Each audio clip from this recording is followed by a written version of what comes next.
the high Arctic, the last frontier. This is the harsh and beautiful land of the Inuit people, and now of others who work with them and accept the great challenge of the far north. Little Cornwallis Island, 1,400 kilometers from the North Pole. The early 60s, geologists working for Bankino mines find a showing of zinc and lead on the island. Cominco, the world's leading producer of these metals, enters into an agreement with Bankino. Cominco's exploration work eventually leads to the discovery of one of the richest deposits known, Polaris. The challenge to create in one of the most isolated spots on Earth, a working mine. In 1979, Cominco, the majority partner, takes on this last frontier. The Polaris project goes ahead.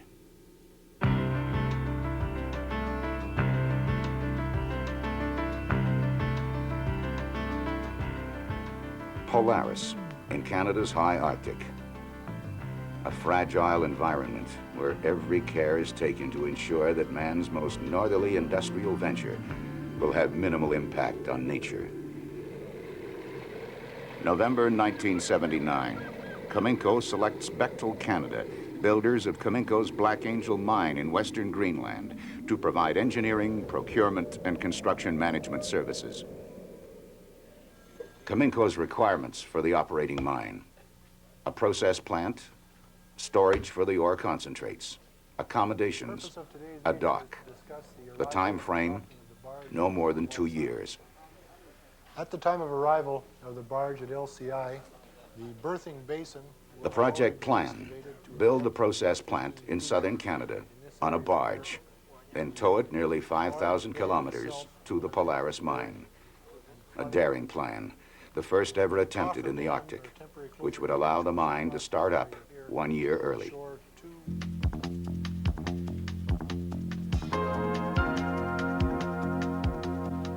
Toronto, January 1980. Cominco and Bechtel refine their plans. The challenges for the designers: a harsh climate with temperatures 40 below and more.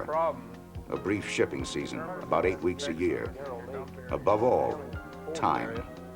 Perfect timing is needed to get the designs complete, materials ordered and to the site, construction underway. Time needed for new designs and new concepts to be tested and proven. Time to accommodate the environmental studies that will help maintain the delicate balance of life on Little Cornwallis Island. The schedule is set. First production is targeted for January 1982. Project completion, February 1982. The challenge of the Arctic has been accepted. March 1980. Work starts at Polaris. The priority: get men and materials to the site.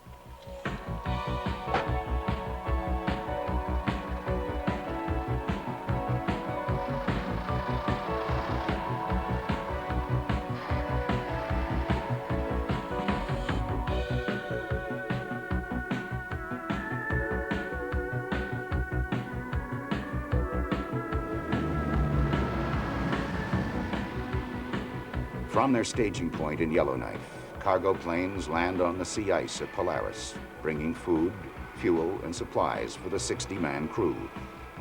Now, 5 months before the shipping season, construction can begin. The primary job on the schedule: a temporary dock, an essential part of the plans for the summer sea lift, the major supply effort. In just 6 months, all the supplies needed for an entire year's construction at Polaris must be obtained. 13,000 tons of equipment and materials from suppliers across Canada will sail into the few ice-free weeks of the Arctic summer. By late July, it has all arrived at dockside Montreal to be loaded immediately.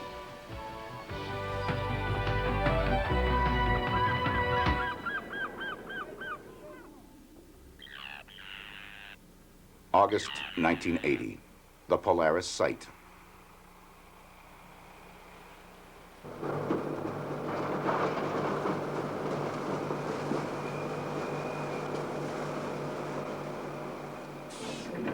Construction crews are on a 10-hour shift, 7 days a week. Although major construction will start with the arrival of the sea lift, work on the essential facilities is expedited to ensure that the workforce can survive through the coming winter.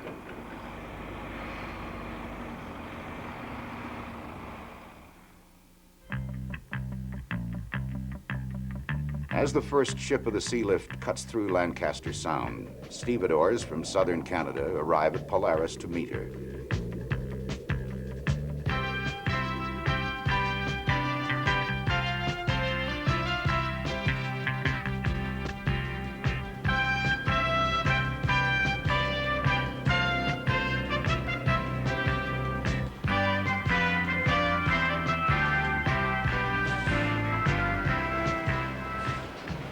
The sea lift is a race against freeze-up, a round-the-clock operation.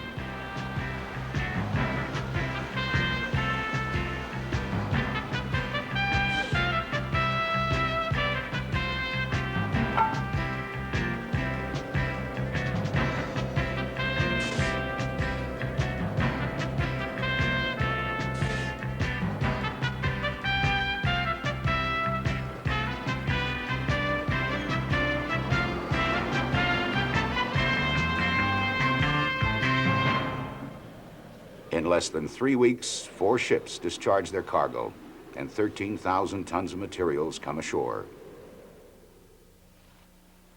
September 1980. Lausanne, Quebec.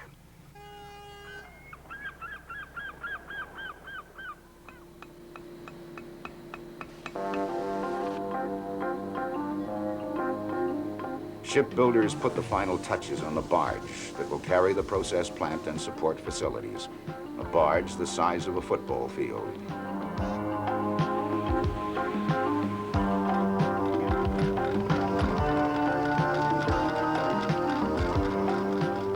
Built in just 7 months, Arvik II, whale in the Inuit language, leaves for Trois-Rivières for outfitting.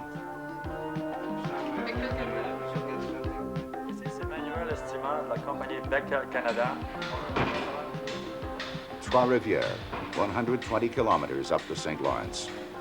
The process plant takes shape on its floating platform. 2 shifts of workers race to meet the deadline. The barge must sail in July 1981, or the project will be delayed an entire year. March 1981. The Polaris project enters its 2nd year.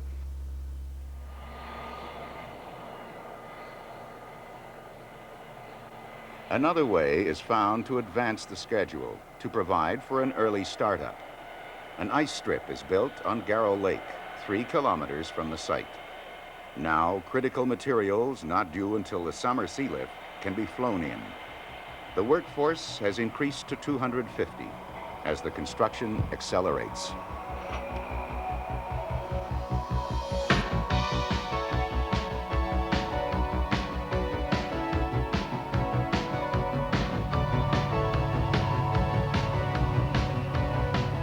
Those who know the Arctic understand that you can't fight nature. You learn instead to work with her, and that takes ingenuity and a willingness to adapt plans to the situation. Permafrost, a fact of life in the Arctic. At Polaris, it reaches depths of 365 meters. All the ground must be drilled and blasted, then moved before it freezes again. 1 million cubic meters before the project ends. But permafrost can be turned to advantage. The barge basin is earth-filled and allowed to freeze to keep out the seawater while being excavated.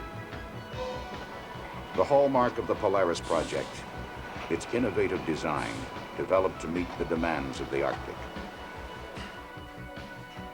The modular structure of the accommodations building allows some sections to be completed and lived in during construction. The building is designed as an envelope, positioned 1 meter above the ground. Its foundations insulated by thick rubber pads to prevent heat transfer into the permafrost.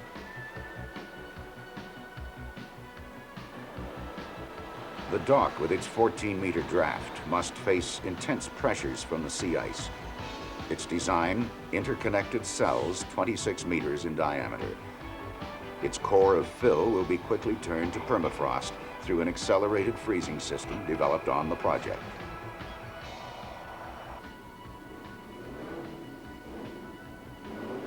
In the mine, kept well below freezing to prevent the permafrost from thawing, work keeps pace with the changes above ground. Engineers plot out pathways for the primary crusher and conveyor belt systems. The largest permanent structure in the Arctic takes shape, the concentrate storage building. Trois-Rivières, April 1981. Polaris has captured the imagination of people around the world. The barge becomes the focus, a seagoing ore processing plant, the first in mining history. Now 6 stories high, Arvik 2 houses a complete processing plant, a 9,000 kilowatt power plant, warehouses, shops, and offices, an entire mill complex built within the dimensions of the 122 by 30 meter hull. As part of the design, waste heat from the generators will be used to dry the concentrates and heat the mill and accommodations complex. July 1981. The pre-operational tests on the process equipment are complete. The tow stands by. Arvik 2 prepares to open her chapter in the history of the North.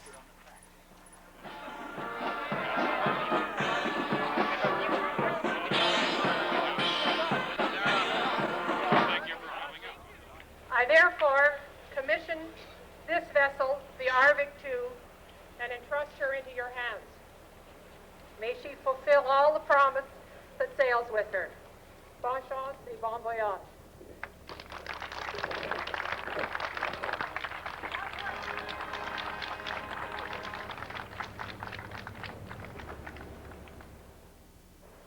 Que la bénédiction du Dieu Tout-Puissant, Père, Fils et Saint-Esprit, descende sur vous tous et sur cette usine. Amen.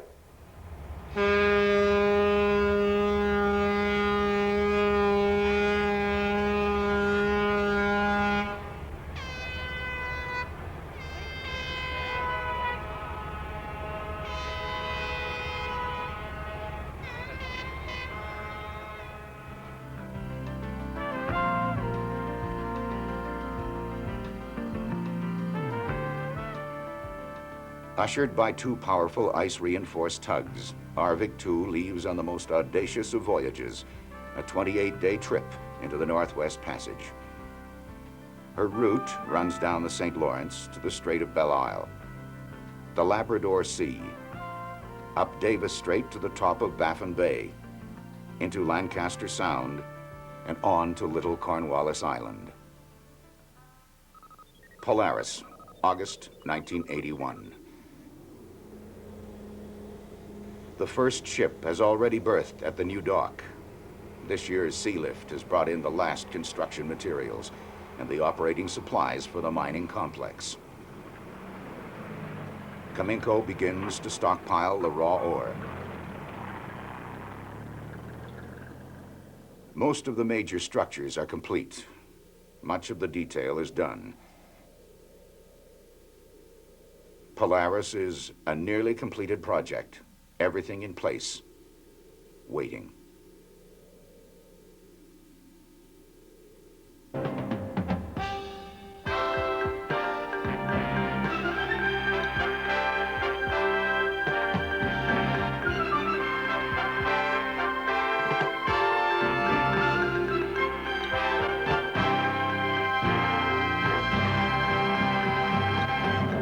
With the icebreaker John A. MacDonald leading the way, Arvik 2 arrives at Polaris, undamaged, and 9 days early, the first heavy industrial plant in Canada's high Arctic. She joins ranks with the Joa, the St. Roch, the Manhattan, the great ships that have braved the Northwest Passage.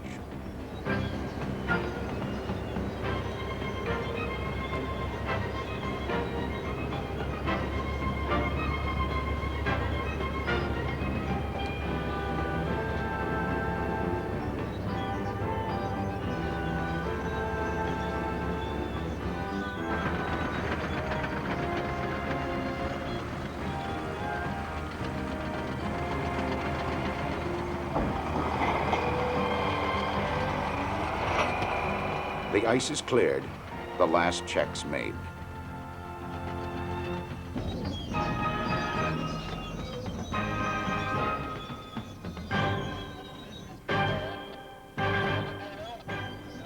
A day later, the tides are right. Arvik 2 is floated into her final position. Here she will sit for a quarter century or more, the life of the Polaris mine.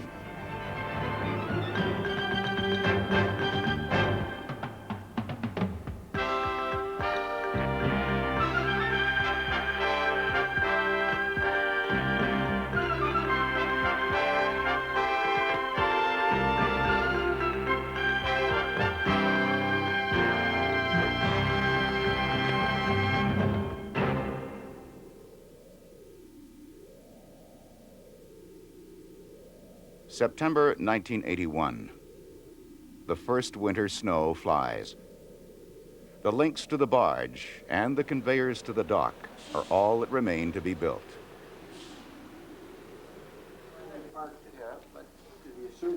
Well, to the table as it sits here now. Kamenko prepares to run the first ore through the system at the end of October. 3 months ahead of schedule, the mine begins operation. Late November 1981. The final detail, the induced freezing system for the dock, is in place. 2 months before the target date of February 1982, the project is complete. The Polaris mine is in production.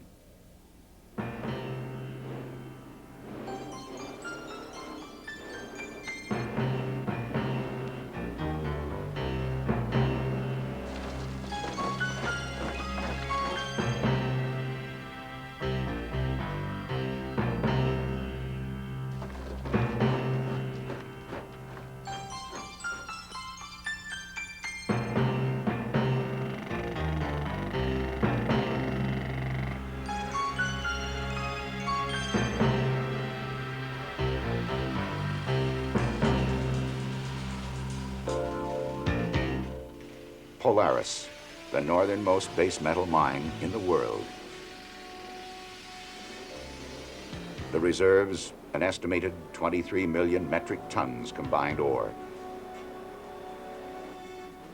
The output, 187,000 metric tons zinc concentrate, 42,000 tons lead concentrate each year. For 25 years or more, Polaris will be a major supplier of zinc and lead to the world's markets.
The first concentrate is stored.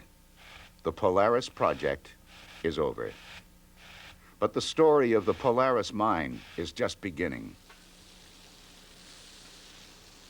And its workers, many of them Inuit, now start to create the rhythms and routines of their own lives in an environment designed for a unique lifestyle. Little Cornwallis Island, once isolated and empty, is now a community of 250 men and women, a microcosm of warmth, light, and life, high above the Arctic Circle.